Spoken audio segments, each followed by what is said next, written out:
Hi hello friends, good evening. Welcome back to our channel granny's kitchen. ఈరోజు బంగాళదుంప కుర్మా చాలా టేస్టీగా ఎలా ప్రిపేర్ చేసుకోవాలో చూపిస్తాను. ఈ ఒక్క కుర్మా చపాతీలో కానీ, పూరీలో కానీ, వెజ్ పులావ్లో కానీ చాలా టేస్టీగా ఉంటుంది. వెజ్ తినే గెస్ట్ మీ ఇంటికి వచ్చినప్పుడు ఈ రెసిపీ చేసి పెట్టండి, చాలా బాగా ఎంజాయ్ చేస్తారు. డెఫినెట్గా రెసిపీ షేర్ చేయమని అడుగుతారు, అంత టేస్టీగా ఉంటుంది. వీడియోలోకి వెళ్లే ముందు బంగాళదుంపలో హెల్త్ బెనిఫిట్స్ ఏంటో చూసేయండి. ముందుగా అర కేజీ బంగాళదుంపల్ని కుక్కర్లో 2 విజిల్స్ హై ఫ్లేమ్లో వేయించుకుని పీల్ తీసేసి మీడియం సైజ్గా కట్ చేసుకుని పక్కన పెట్టుకోండి. ఇప్పుడు ఒక ప్యాన్ తీసుకుని 3 to 4 table spoons oil add చేసుకోండి. ఆయిల్ బాగా హీట్ అయిన తర్వాత 1/2 టీ స్పూన్ ఆవాలు, జీలకర్ర యాడ్ చేసుకోండి. ఈ ప్లేస్లో మీరు దాచిన చెక్క, లవంగం కూడా యాడ్ చేసుకోవచ్చు.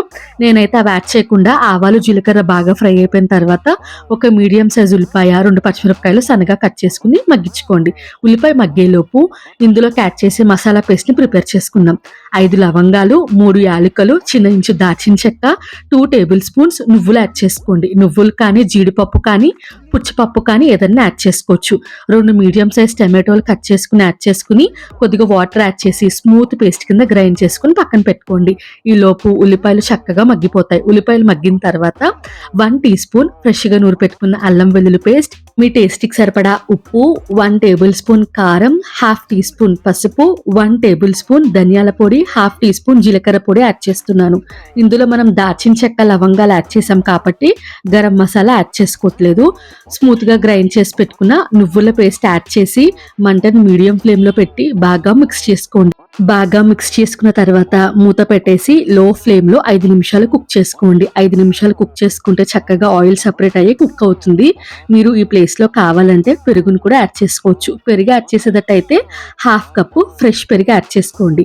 పుల్లటి పెరుగు యాడ్ చేయకూడదు. 5 నిమిషాల తర్వాత మూత తీసుకుని బాగా మిక్స్ చేసుకుని మీకు ఎంత అయితే గ్రేవీ కావాలో అంత వాటర్ యాడ్ చేసుకోండి. వాటర్ యాడ్ చేసుకున్నాక ఒకసారి మిక్స్ చేసుకుని బంగాళదుంపలు యాడ్ చేసే ముందు సాల్ట్ చెక్ చేసుకుని ఉడికించుకుని పక్కన పెట్టుకున్న బంగాళదుంపలు యాడ్ చేసేసి ఇంకొకసారి బాగా మిక్స్ చేసుకుని మళ్ళీ మూత పెట్టేసి లో టు మీడియం ఫ్లేమ్లో 10 నిమిషాలు కుక్ చేసుకోండి. 10 నిమిషాలు ఎందుకు కుక్ చేయాలంటే మసాలా అనేది బంగాళదుంప పీల్చాలి కాబట్టి 10 నిమిషాలు లో ఫ్లేమ్లో కుక్ చేసుకోండి. 10 నిమిషాలు లో ఫ్లేమ్లో కుక్ చేసుకున్న తర్వాత మూత తీసుకుని సన్నగా కట్ చేసి పెట్టుకున్న కొత్తిమీర, కరివేపాకు యాడ్ చేసుకుని బాగా మిక్స్ చేసుకుని ఇంకా స్టవ్ ఆఫ్ చేసి పక్కన పెట్టేసుకోండి. మీకు కావాలంటే బంగాళదుంప యాడ్ చేసేటప్పుడు కర్రీలోకి పచ్చి బఠానీ అని కూడా యాడ్ చేసుకోవచ్చు. ఇప్పుడు అలాగో సీజనే కాబట్టి ఉంటే యాడ్ చేసుకోండి. బాగా మిక్స్ చేసుకుని స్టవ్ ఆఫ్ చేసి పక్కన పెట్టేయండి. కర్రీ కొద్దిగా చల్లారిన తర్వాత మీకు ఇష్టమైతే 1/2 పీస్ లెమన్ జ్యూస్ యాడ్ చేసుకోండి. లెమన్ జ్యూస్ యాడ్ చేసుకోవడం వల్ల కర్రీ చాలా టేస్టీగా ఉంటుంది. వేడి మీద నిమ్మరసం యాడ్ చేస్తే కర్రీ కొద్దిగా చేదొస్తుంది అనమాట. అందుకే చల్లారిన తర్వాత యాడ్ చేసుకోవాలి. అంతేనండి, ఆలు కుర్మా రెడీ అయిపోయింది. ఈ కర్రీ తోటి నేను రేపు వెజ్ పులావ్ వీడియో అప్లోడ్ చేస్తాను. ఆ పులావ్ తో ఈ కర్రీ సర్వ్ చేశారంటే చాలా టేస్టీగా ఉంటుంది. డెఫినెట్ గా ట్రై చేయండి. వీడియో నచ్చితే కనుక డెఫినెట్ గా నా ఛానల్ ని సబ్స్క్రైబ్ చేసుకోండి.